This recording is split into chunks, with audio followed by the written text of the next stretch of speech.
Se debería permitir la compraventa de órganos, de tu voto en las elecciones, de derechos reproductivos y de un montón de cosas más. Y no estoy loco.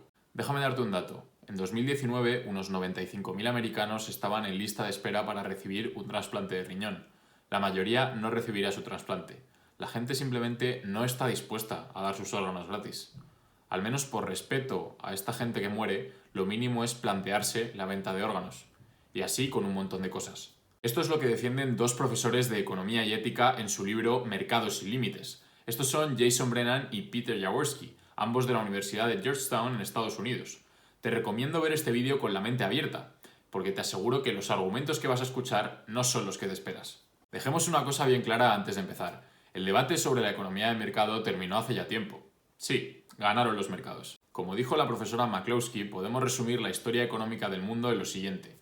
Éramos todos muy pobres, un día el capitalismo floreció y como resultado ahora somos ricos. Hoy el debate que interesa es qué tipo de sociedad de mercado queremos. Aquí hay gustos para todos los colores. Definamos mercado de manera general como aquel lugar en el que se intercambian voluntariamente bienes y servicios. La pregunta de qué tipo de sociedad de mercado queremos es muy amplia y requiere focalizar la cuestión.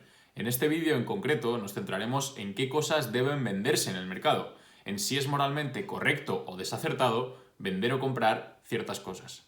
Para que nos situemos, voy a dar algunos ejemplos de cosas que, por decirlo suavemente, a la gente no le hace o haría mucha gracia que pudieran comprar o venderse en el mercado. Órganos, drogas, prostitución, mercados sobre atentados terroristas, tu voto y la lista sigue. La principal tesis de estos autores no podría ser más clara. Si puedes hacer algo gratis, deberías poder hacerlo por dinero. Básicamente te están diciendo que el mercado no introduce ningún mal donde no había previamente uno. Veamos un ejemplo para entenderlo. Los autores te dicen que comprar o vender pornografía infantil debería estar prohibido, pero lo que lo convierte en indeseable no es el acto de comprar o vender, sino el objeto en sí mismo, el hecho de poseerlo. O sea que si yo poseo pornografía infantil, aunque no la vaya a comprar o vender, eso ya está mal de por sí, porque estoy violando los derechos de los niños y estoy haciendo daño a terceros, independientemente de que esté en el mercado o no. De esta forma, la prohibición deriva del objeto y no de su mercantilización. Esto lo llaman los autores el principio de posesión ilegal. Dicen Jason y Peter que hay tres posibles límites al mercado. El primero es el que acabamos de ver, el principio de posesión ilegal. El segundo viene dado por los límites incidentales al mercado. Ejemplo tonto, si yo le robo la cámara de fotos a alguien y luego la vendo, eso está mal y es ilegal. Pero no significa que comprar o vender cámaras de fotos en general sea ilegal, solo depende de las circunstancias. El tercero, que es el que realmente nos interesa, viene marcado por los límites inherentes al mercado. Es muy importante entender este tercer límite, porque los que critican que algunas cosas no deberían estar a la venta se refieren a aquellas cosas que está permitido poseer, donar, regalar, etc., por ejemplo, tus órganos, pero que el hecho de comprarlas o venderlas en el mercado introduce algo reprochable e inmoral que no debería permitirse. Los autores aceptan los dos primeros límites, pero rechazan este tercero. Visto que hay una serie de mercados que repelen a la gente, que prácticamente les dan náuseas, hay una serie de académicos, conocidos como los anticomodificación, que han argumentado en contra de poder comprar o vender ciertas cosas, o lo que es lo mismo, comodificar o mercantilizar. Estos son personajes como Debra Saad, Ruth Grant, Michael Sandel o Robert Skidelsky, entre otros. Algunos de los principales argumentos que han utilizado han sido los siguientes. Los mercados corrompen a las personas, volviéndolas más egoístas y antisociales. Vender ciertas cosas produce violaciones de derechos y daño a terceros. Mercantilizar ciertas cosas produce explotación. Suelen poner aquí como ejemplo la prostitución. Y por último, el mercado produce una asignación de recursos injusta y desigual. Estos no son, evidentemente, todos los argumentos que usan, pero sí algunos de los más importantes y los que suele utilizar el individuo medio. Veamos ahora cómo Jason y Peter contestan a estos argumentos. Para poder afirmar que el mercado corrompe, lo aconsejable sería desde luego mostrar algún tipo de evidencia empírica para demostrarlo. Pues bien, parece que a veces esto se les olvida o que la que presentan es meramente anecdótica o parcial.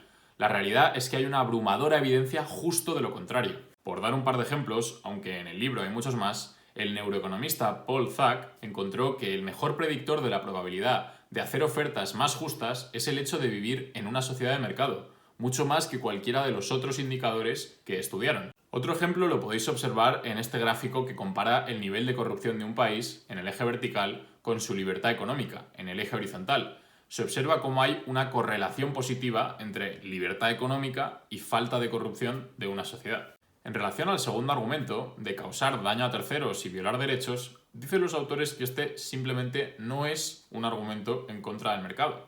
La razón es lo que hemos visto al principio sobre la posesión ilegal. Por recordarlo, si se está causando daño a terceros y violando derechos, no es por el hecho de comprar o vender, es porque éste ni siquiera debería ser poseído. Esta razón no vale entonces para argumentar en contra del mercado. Por otro lado, el problema con la explotación no es el qué se vende, sino el cómo se vende. Me refiero con esto al lugar, tiempo y manera de la compra y la venta. Utilizamos el caso de la compra y la venta de órganos. Mucha gente mantiene que si estuvieran en el mercado, los pobres serían explotados al tener que vender sus órganos porque no les queda otra. Para solucionar este problema, podríamos simplemente exigir que para poder vender órganos necesitases pasar cierto umbral de renta.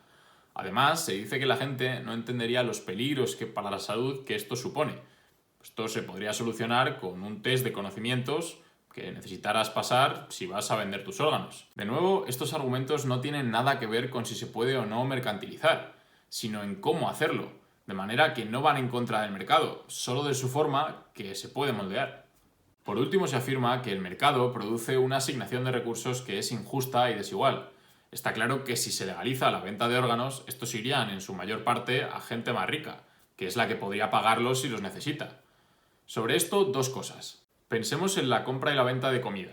Aquí también la mayor cantidad y calidad de comida irá para los más ricos, pero esto no es un buen argumento para prohibir comprar y vender comida. Lo que debe hacerse aquí es ayudar a la gente que más lo necesita a través de la beneficencia privada o la seguridad social. Pues lo mismo con los órganos. Que sean poco accesibles no significa que haya que prohibirlos. Por otro lado, para los que no sepáis bien cómo funciona el mercado, si algo tiene una oferta escasa y es muy caro, existen muchos incentivos para que aumente el número de donantes y baje el precio.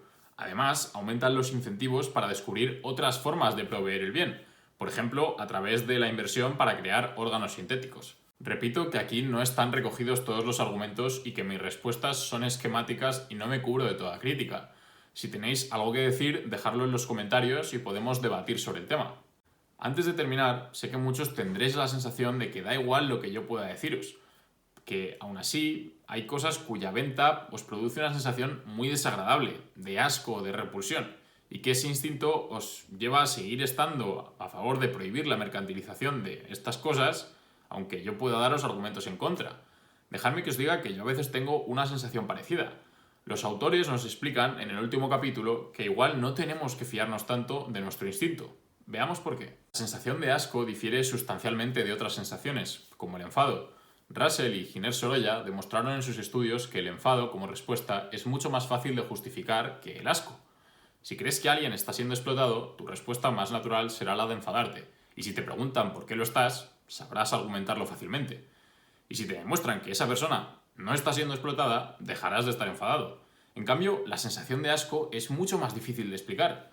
Por ejemplo, los homófobos que sienten asco al ver a homosexuales besándose no saben explicar por qué sienten lo que sienten, más allá de que es antinatural o malo. Además, la sensación de asco o de repulsión puede cambiar mucho a lo largo del tiempo, incluso en una misma persona.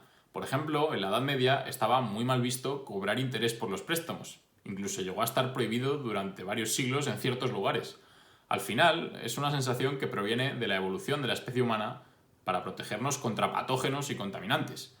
El tema es que es una intuición que puede fallar y que además no es estable en el tiempo. De esta forma, si nos dan buenos argumentos para permitir la mercantilización de ciertas cosas, como los órganos, que permitiría salvar la vida de muchas personas, debemos al menos no descartarlo por el simple hecho de que lo veamos repugnante o moralmente reprochable.